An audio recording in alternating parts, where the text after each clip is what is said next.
On June 18, 2017, in the midst of the Syrian Civil War, a controversial incident occurred in which a U.S. Navy F-divided by a -18E plane confronted and shot down a Syrian Su-22 Fitter aircraft. The eastern plane had allegedly carried out an attack on positions held by the Kurdish Syrian Democratic Forces in the city of Jadin, theoretically making it the target of a violent response. As a consequence of the reported offensive, a U.S. plane made the decision to first warn and then attack the enemy aircraft. This marked the first time the United States had shot down a manned aircraft since 1999. The downing quickly led to condemnation from Russia and Syria, both nations asserting that it was a violation of international law and Syrian sovereignty by the Americans. While the incident did not result in fatalities, it escalated the conflict in the eastern lands and served as another example of American military intervention, at least as seen by the Russian and Syrian governments. In this video, we will tell you how the event unfolded, the controversy behind the pilot's maneuver, and the context that led to the attack. Stay tuned to the screen and get ready for another exciting and fast-paced episode of military aviation. Buckle up, and let's begin the takeoff. First and foremost, let's contextualize this incident, as it is not an isolated event but a consequence of a larger conflict, the Syrian Civil War. This process began on March 15, 2011, when a massive demonstration shook Damascus, the capital of Syria, in the context of the Arab Spring, a wave of protests initiated in Tunisia and Egypt that seemed to promise significant changes in the region, controlled by authoritarian governments responding with fierce repression, causing hundreds of fatalities. The person responsible for this violent response from the state was Bashar al-Assad, an autocratic leader who has ruled Syria since 2000 when he inherited the government from his father Hafez al-Assad after 30 years in power. Faced with the growing repression, different opposition groups formed armed militias to confront the Syrian government, seizing territory in the process, and thus beginning a civil war in the country. In 2014, the war took another dimension when the Islamic State of Iraq and the Levant, ISIS, also known as ISIS, launched its conquest campaign over Iraq and Syria, becoming a new militarily armed faction in the conflict. The presence of ISIS, which made Raqqa its capital, attracted the world's attention. Russia intervened in support of the Assad government, while the United States and its allies also began to operate against ISIS targets, supporting Kurdish forces in the process. Throughout the extended conflict, Russia and the United States accused each other of killing civilians during their operations against ISIS, mainly conducted through their air forces and special forces. It was in this context that the United States and other partners of the Combined Joint Task Force, a multinational military formation established by the international coalition led by the U.S. government against ISIS, began combat operations in Syria on September 23, 2014. These actions had the main objective of engaging directly against the Islamic State of Iraq and the Levant and the al-Nusra Front. Before these operations began in their territory, the Syrian government declared that any action of any kind without the consent of the Syrian government would be immediately considered an attack against Syria. This supposedly limited the coalition's actions on its turf and could lead to international sanctions, armed conflicts, or direct violent reprisals. However, when the first Western airstrikes against alleged terrorist cells began, the Syrian army did not respond and set the radar to passive, meaning it did not harass or reject such attacks. The Syrian foreign minister at that time justified this behavior by arguing that Syria and the US-led coalition were on the same side. The offensives continued this course until the coalition attacked positions of the Syrian army only in September 2016 when US, Australian, Danish, and UK warplanes launched 37 airstrikes against local militias at Deir ez-Zor airport, causing the death of 106 soldiers. In response, Syria cancelled the ceasefire forged by US and Russian diplomats. The coalition justified its attack by claiming they had misidentified the Syrian soldiers as ISIS militants, while Syria condemned it as a deliberate attack, causing the escalation of hostilities. In April 2017, The first deliberate military action against the Syrian Arab Republic occurred when the United States bombed the Sherat Air Base by order of President Trump, in response to the Shaken chemical attack. 2 months later, on June 6, Americans carried out airstrikes against pro-government forces, causing the death of an undetermined number of Syrian fighters. In the height of the confrontation, 2 days later, a US F-18 shot down a drone operated by Iran. Due to these events and rule-less attacks, the international rules of engagement, supposedly to be respected by both sides, constantly changed, generating a messy confrontation with aberrant consequences. In late May of that year, the USS George H.W. Bush aircraft carrier positioned itself in the eastern Mediterranean, south of Crete, in a perilous position for the Syrians. During the carrier's operations, fighter crews were told to be ready to defend against a third-party aerial attack, due to recent tension. An incident was clearly about to happen.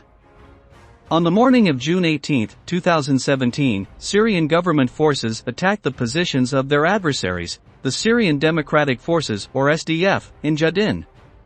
This forced coalition planes to respond with a show of force to stop the attack and prevent civilian casualties.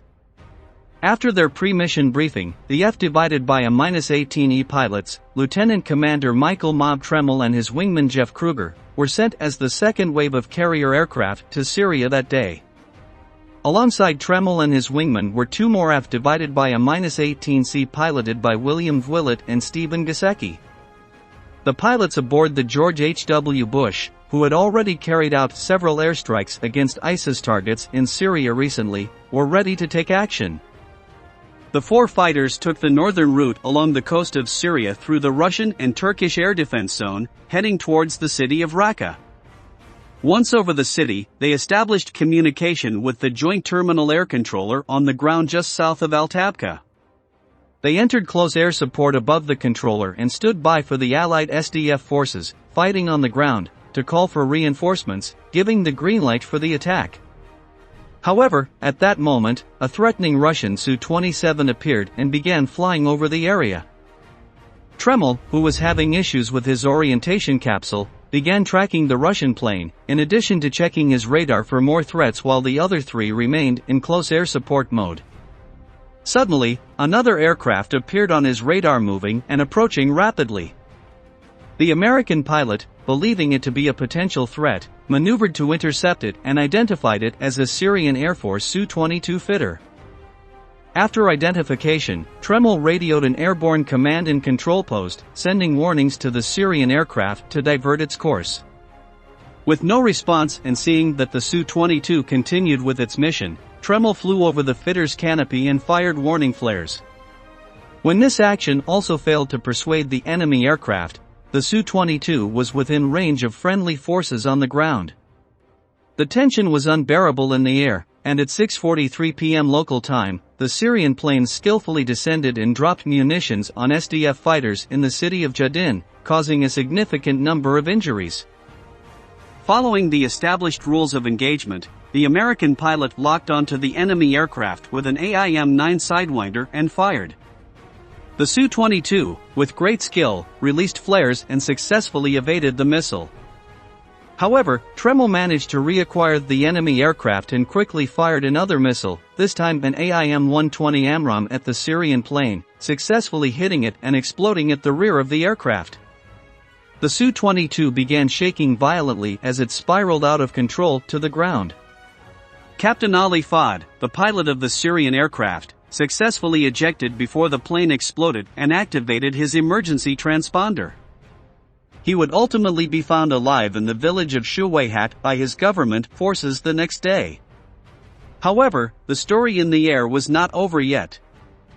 Tremmel and his wingman were now very exposed and in the heart of the enemy air defense range, with the Russian Su-27 still hovering over their heads. With authorization from the Joint Terminal Air Controller, they began to exit the dangerous area they were in. A showdown seemed imminent, but the defending forces eventually chose not to attack. A nearby KC-10 tanker was able to refuel the fighters and provide a brief moment of clarity after the tense situation. The American pilots were authorized to return to the aircraft carrier, taking the route through Iraq. From the Central Command, these two F divided by a -18C were ordered to provide close air support to the Iraqi forces fighting ISIS in Mosul at that time. These two aircraft followed orders and carried out airstrikes that same evening before returning definitively to the George H.W. Bush. In September 2017, at a Tailhook Association panel, the Hornet and Super Hornet pilots involved in the incident provided a detailed account with eyewitnesses since the action was considered controversial by Syria. It was a detailed statement of the moment-to-moment events that led to and occurred during and after the incident. On the other hand, the Syrian army claimed that the Su-22 in question was on a mission to attack Daesh, or ISIS, when the shootdown occurred and not the Kurdish forces. Ultimately, the incident did not have major diplomatic consequences, although it did manage to further increase tension between U.S. forces and the governments of Syria and Russia.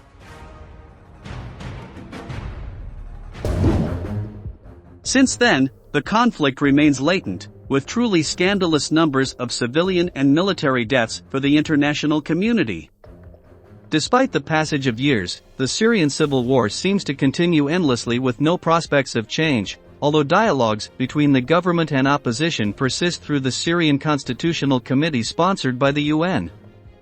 If invasive and violent maneuvers like these are repeated and continued, it is not ruled out that the conflict could take even larger, more dangerous, and unknown dimensions. We are nearing the end of this installment, and we wanted to ask you, do you think the actions of the American pilot and command were correct? Was it a violation of international law and a display of American military intervention, or a necessary military action? Share your opinions in the comments below. That's it for today's video. We appreciate you sticking around until the end and look forward to seeing you in the upcoming military aviation episodes.